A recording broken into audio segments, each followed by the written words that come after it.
Subscribe to our channel.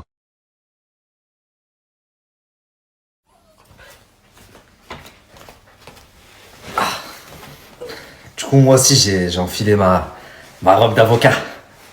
Ça devait être mon procès, apparemment, aujourd'hui. Je vous propose qu'on fasse le sien, du coup. Que s'est-il passé? Pourquoi elle n'est pas en live ce soir? Ce qui s'est passé, la famille, c'est que hier, quand elle a pris cette vidéo, que je vous ai pas mis, heureusement, la personne qui l'a postée sur Twitter a flouté d'ailleurs, parce qu'il faut quand même respecter l'intégrité, la dignité de ces deux jeunes hommes. Je sais même pas s'ils sont majeurs, ça a l'air d'être des gamins. Donc moi, quand je reçois la vidéo ce matin, je me réveille avec cette vidéo. Je suis choqué. Et dans la vidéo, croyez-moi, là c'est un petit passage, il n'y a pas tout. Elle est munie d'une batte. Bref, c'est vraiment une dinguerie, c'est de la torture. Ok? Et donc elle envoie ça en fait, elle prend cette vidéo complètement inconsciente, elle envoie ça à la femme de mon associé. En lui disant, regarde bien, une dinguerie.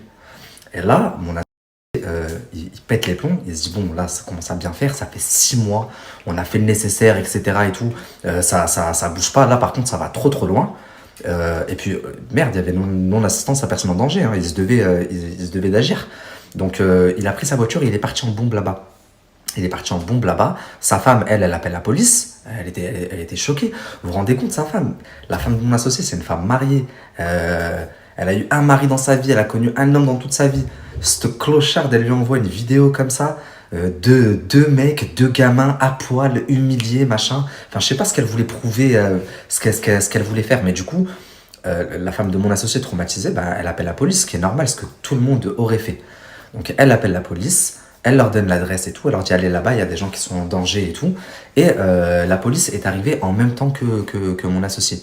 Donc tout ce que je vous raconte là, c'est mon associé qui me rapporte les faits. Et sauf que quand mon associé est arrivé là-bas, il y avait 5 Renois, plusieurs personnes postées chez elle. Et donc c'est pas parti en cacahuète, mais je saurais pas exactement vous dire, j'ai pas envie de dire des bêtises. Mais du coup, ça a un peu dérapé, ce qui fait que mon associé a aussi fini en garde à vue pour tentative d'homicide. Ok, pour tentative d'homicide. Mais il est sorti tout à l'heure. En fait, au début, ils étaient assez durs avec lui, mais quand ils ont compris le contexte, qu'il leur a tout expliqué, etc.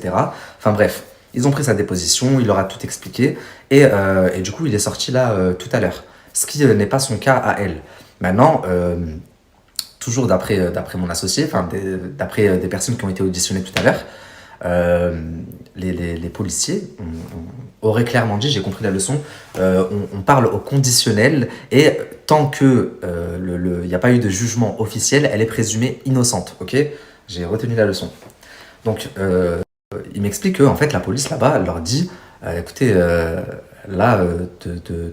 elle devrait partir en déféré, c'est comme ça qu'on dit. Noémie, on dit à quoi? Un déféré? Avocat en carton. En déféré donc directement au parquet et du coup aller en prison.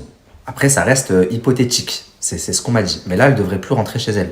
Quant à ses enfants, ils devraient soit être récupérés par quelqu'un de sa famille, mais bon qui, j'en doute, surtout au vu des moyens etc.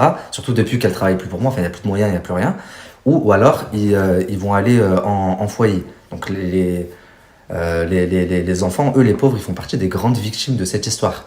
Cette femme avec cette soif, sa soif de buzz, de notoriété à tout prix, elle a laissé, si je puis dire, l'essentiel de côté. Ça veut dire sa vie de mère, sa vie de famille.